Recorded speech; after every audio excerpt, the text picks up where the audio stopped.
Sociotechnical systems (STS) in organizational development is an approach to complex organizational work design that recognizes the interaction between people and technology in workplaces.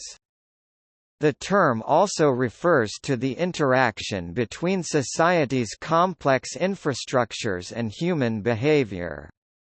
In this sense, society itself, and most of its substructures, are complex socio-technical systems. The term socio-technical systems was coined by Eric Trist, Ken Bamforth and Fred Emery, in the World War II era, based on their work with workers in English coal mines at the Tavistock Institute in London. Socio-technical systems pertains to theory regarding the social aspects of people and society and technical aspects of organizational structure and processes. Here, technical does not necessarily imply material technology. The focus is on procedures and related knowledge, i.e. it refers to the ancient Greek term techne. Technical is a term used to refer to structure and a broader sense of technicalities. Sociotechnical refers to the interrelatedness of social and technical aspects of an organization or the society as a whole.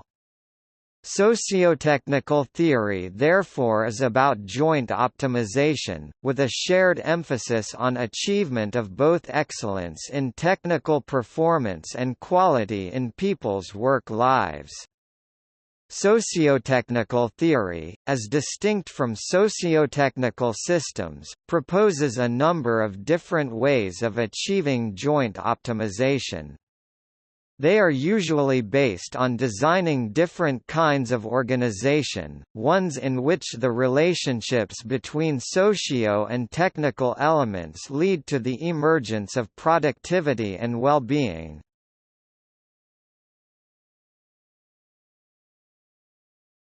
Topic Overview.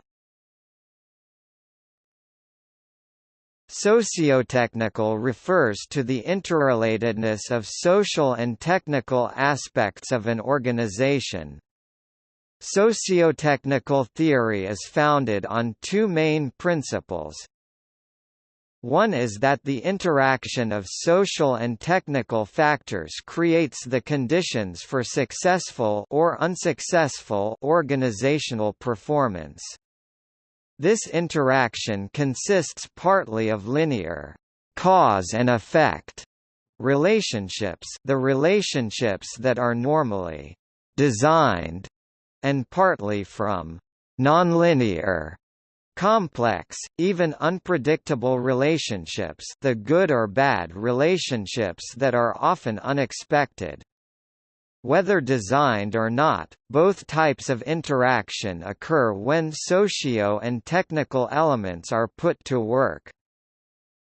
The corollary of this, and the second of the two main principles, is that optimization of each aspect alone, socio or technical, tends to increase not only the quantity of unpredictable, undesigned relationships, but those relationships that are injurious to the system's performance. Therefore, sociotechnical theory is about joint optimization, that is, designing the social system and technical system in tandem so that they work smoothly together.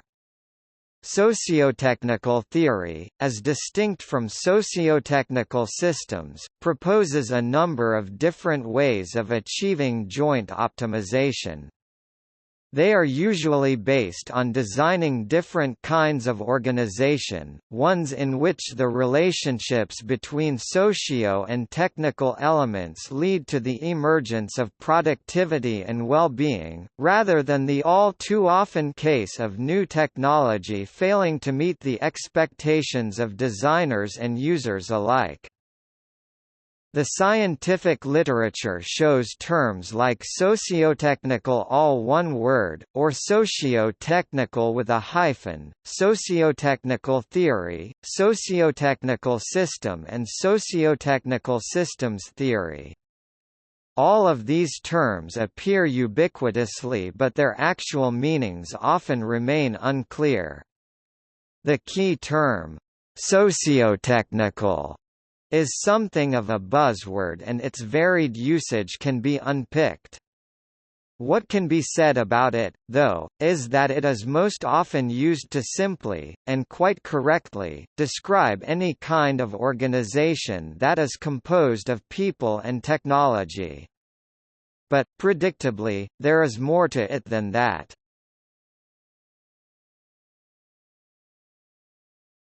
Topic: Principles. Some of the central principles of socio-technical theory were elaborated in a seminal paper by Eric Trist and Ken Bamforth in 1951. Template, Human Relations, February 1951, Volume 4 Issue 1, p. 338, 36p. This is an interesting case study which, like most of the work in socio-technical theory, is focused on a form of production system expressive of the era and the contemporary technological systems it contained. The study was based on the paradoxical observation that despite improved technology, productivity was falling, and that despite better pay and amenities, absenteeism was increasing. This particular rational organization had become irrational. The cause of the problem was hypothesized to be the adoption of a new form of production technology which had created the need for a bureaucratic form of organization rather like classic command and control. In this specific example, technology brought with it a retrograde step in organizational design terms. The analysis that followed introduced the terms socio and technical, and elaborated on many of the core principles that socio-technical theory subsequently became.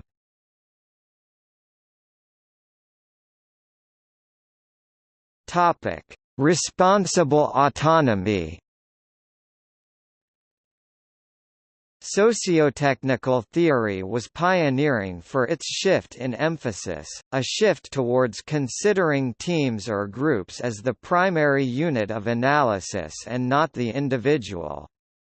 Sociotechnical theory pays particular attention to internal supervision and leadership at the level of the group, and refers to it as responsible autonomy. The overriding point seems to be that having the simple ability of individual team members being able to perform their function is not the only predictor of group effectiveness. There are a range of issues in team cohesion research, for example, that are answered by having the regulation and leadership internal to a group or team. These, and other factors, play an integral and parallel role in ensuring successful teamwork, which socio-technical theory exploits. The idea of semi-autonomous groups conveys a number of further advantages. Not least among these, especially in hazardous environments, is the often felt need on the part of people in the organization for a role in a small primary group.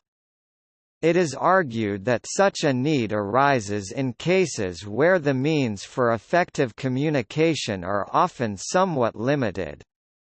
As Carvalho states, this is because operators use verbal exchanges to produce continuous, redundant and recursive interactions to successfully construct and maintain individual and mutual awareness. The immediacy and proximity of trusted team members makes it possible for this to occur. The coevolution of technology and organizations brings with it an expanding array of new possibilities for novel interaction. Responsible autonomy could become more distributed along with the teams themselves. The key to responsible autonomy seems to be to design an organization possessing the characteristics of small groups whilst preventing the silo thinking and stovepipe neologisms of contemporary management theory. In order to preserve intact the loyalties on which the small group depend, the system as a whole needs to contain its bad in a way that does not destroy its good. In practice, this requires groups to be responsible for their own internal regulation and supervision, with the primary task of relating the group to the wider system falling explicitly to a group leader. This principle, therefore, describes a strategy for removing more traditional command hierarchies.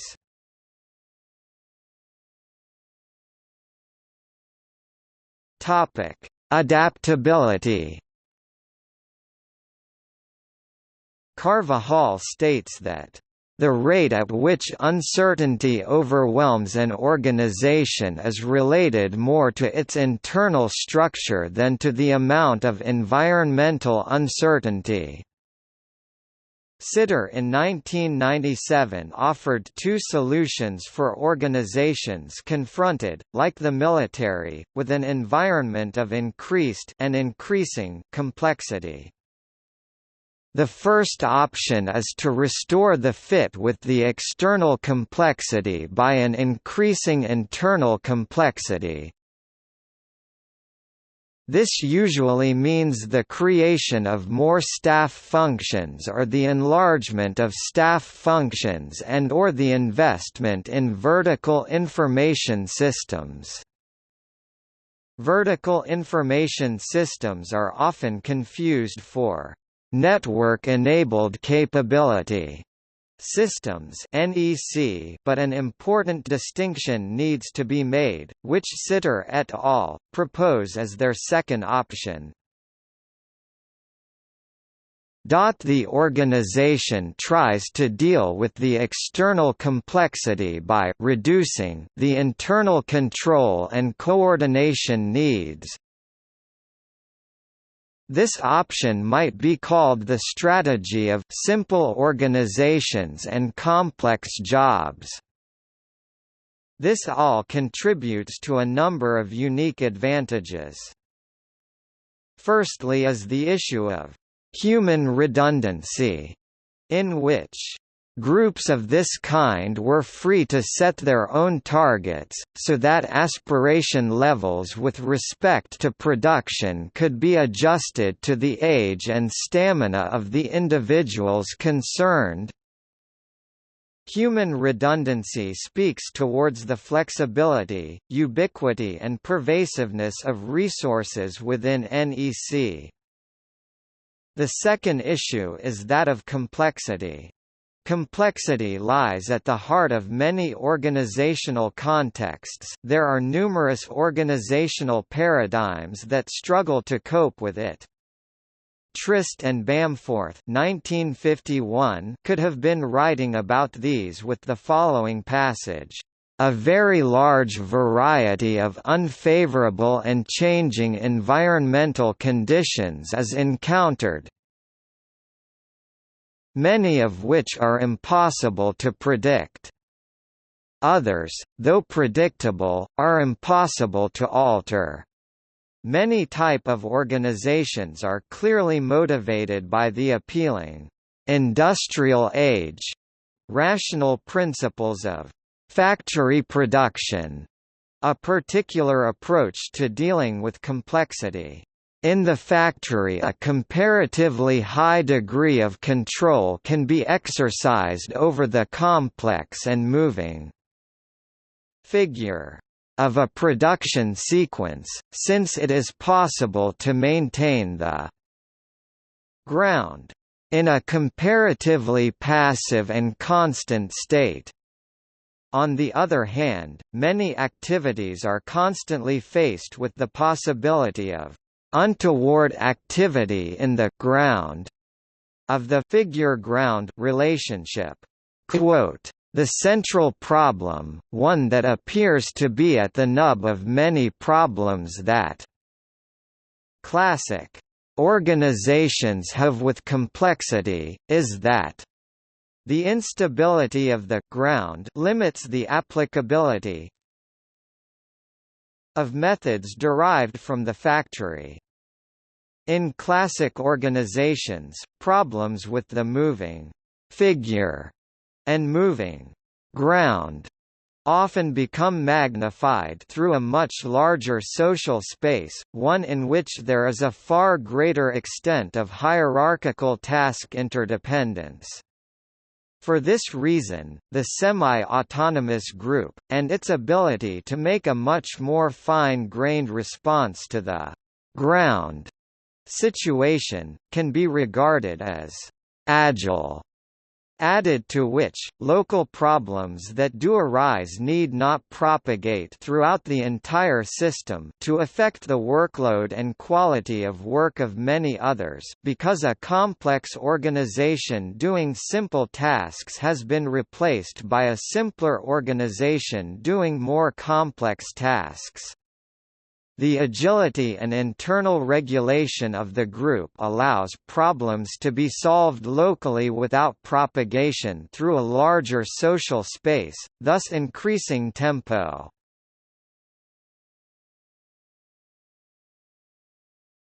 Topic: Whole tasks. Another concept in sociotechnical theory is the whole task. A whole task has the advantage of placing responsibility for the task squarely on the shoulders of a single, small, face-to-face group which experiences the entire cycle of operations within the compass of its membership. The sociotechnical embodiment of this principle is the notion of minimal critical specification. This principle states that, while it may be necessary to be quite precise about what has to be done, it is rarely necessary to be precise about how it is done. This is no more illustrated by the antithetical example of working to rule and the virtual collapse of any system that is subject to the intentional withdrawal of human adaptation to situations and contexts. The key factor in minimally critically specifying tasks is the responsible autonomy of the group to decide, based on local conditions, how best to undertake the task in a flexible adaptive manner. This principle is isomorphic with ideas like effects-based operations (EBO). EBO asks the question of what goal is it that we want to achieve, what objective is it that we need to reach rather than what tasks have to be undertaken, when and how. The EBO concept enables the managers to manipulate and decompose high-level effects. They must then assign lesser effects as objectives for subordinates to achieve. The intention is that subordinates' actions will cumulatively achieve the overall effects desired. In other words, the focus shifts from being a scriptwriter for tasks to instead being a designer of behaviors. In some cases, this can make the task of the manager significantly less arduous.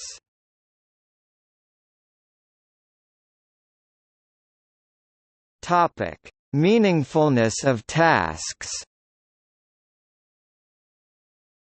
Effects-based operations and the notion of a whole task combined with adaptability and responsible autonomy, have additional advantages for those at work in the organization. This is because for each participant the task has total significance and dynamic closure, as well as the requirement to deploy a multiplicity of skills and to have the responsible autonomy in order to select when and how to do so. This is clearly hinting at a relaxation of the myriad of control mechanisms found in more classically designed organizations. Greater interdependence through diffuse processes such as globalization also bring with them an issue of size, in which the scale of a task transcends the limits of simple spatio-temporal structure. By this is meant conditions under which those concerned can complete a job in one place at one time, i.e., the situation of the face-to-face, or singular group. In other words, in classic organizations the wholeness of a task is often diminished by multiple group integration and spatiotemporal disintegration. The group-based form of organization design proposed by sociotechnical theory combined with new technological possibilities such as the Internet provide a response to this often forgotten issue, one that contributes significantly to joint optimization.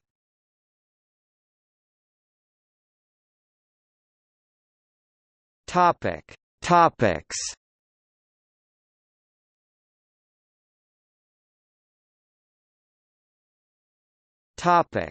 Sociotechnical system. A sociotechnical system is the term usually given to any instantiation of socio- and technical elements engaged in goal-directed behavior. Sociotechnical systems are a particular expression of sociotechnical theory, although they are not necessarily one and the same thing. Sociotechnical systems theory is a mixture of sociotechnical theory, joint optimization and so forth and general systems theory. The term sociotechnical system recognizes that organizations have boundaries and that transactions occur within the system and its subsystems and between the wider context and dynamics of the environment. It is an extension of sociotechnical theory which provides a richer descriptive and conceptual language for describing, analyzing and designing organizations. A sociotechnical system, therefore, often describes a thing, an interlinked, systems-based mixture of people, technology and their environment.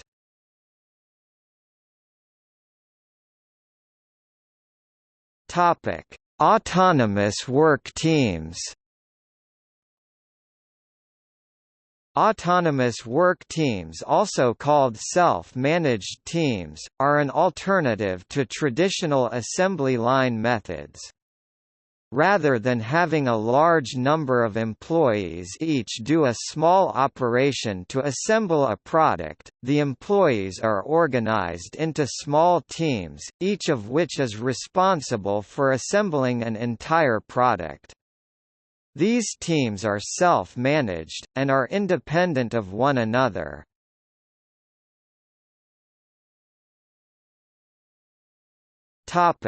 Job enrichment. Job enrichment in organizational development, human resources management, and organizational behavior, is the process of giving the employee a wider and higher-level scope of responsibility with increased decision-making authority. This is the opposite of job enlargement, which simply would not involve greater authority. Instead, it will only have an increased number of duties.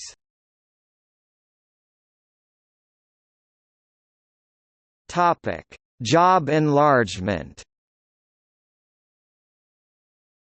Job enlargement means increasing the scope of a job through extending the range of its job duties and responsibilities. This contradicts the principles of specialization and the division of labor, whereby work is divided into small units, each of which is performed repetitively by an individual worker. Some motivational theories suggest that the boredom and alienation caused by the division of labor can actually cause efficiency to fall.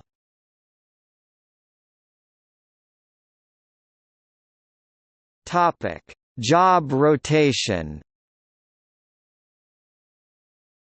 Job rotation is an approach to management development, where an individual is moved through a schedule of assignments designed to give him or her a breadth of exposure to the entire operation. Job rotation is also practiced to allow qualified employees to gain more insights into the processes of a company and to increase job satisfaction through job variation. The term job rotation can also mean the scheduled exchange of persons in offices, especially in public offices, prior to the end of incumbency or the legislative period. This has been practiced by the German Green Party for some time but has been discontinued.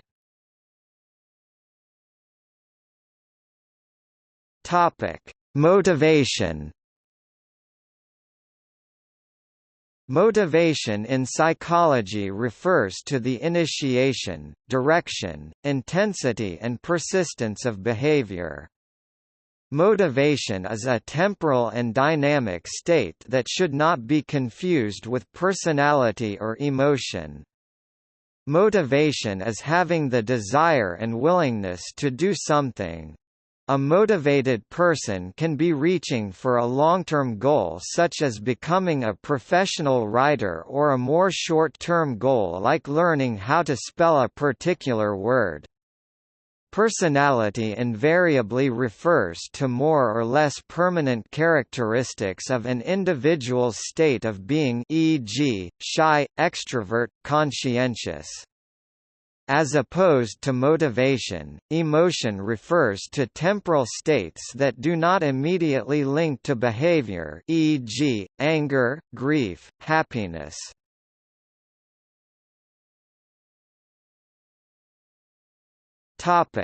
Process improvement. Process improvement in organizational development is a series of actions taken to identify, analyze and improve existing processes within an organization to meet new goals and objectives. These actions often follow a specific methodology or strategy to create successful results.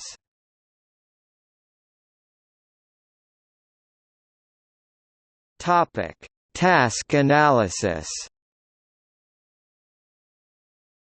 Task analysis is the analysis of how a task is accomplished, including a detailed description of both manual and mental activities, task and element durations, task frequency, task allocation, task complexity, environmental conditions, necessary clothing and equipment, and any other unique factors involved in or required for one or more people to perform a given task.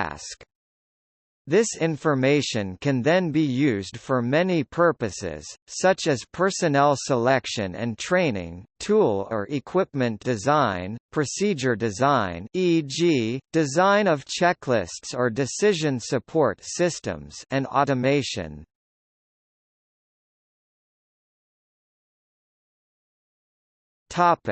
Job design. Job design or work design in organizational development is the application of socio-technical systems principles and techniques to the humanization of work, for example, through job enrichment. The aims of work design to improved job satisfaction, to improved throughput, to improved quality and to reduced employee problems, e.g., grievances, absenteeism.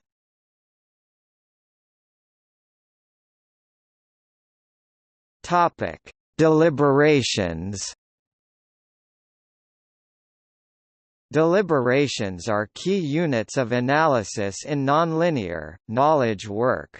They are choice points that move knowledge work forward. As originated and defined by Cal Pava (1983) in a second-generation development of STS theory, deliberations are patterns of exchange and communication to reduce the equivocality of a problematic issue. For example, for systems engineering work, what features to develop in new software? Deliberations are not discrete decisions, they are a more continuous context for decisions. They have three aspects: topics, forums, and participants.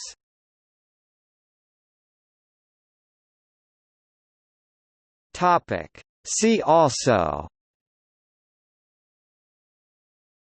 complex systems, cybernetics, feedback, human factors, social network, sociology, sociotechnology, systems theory, systems science.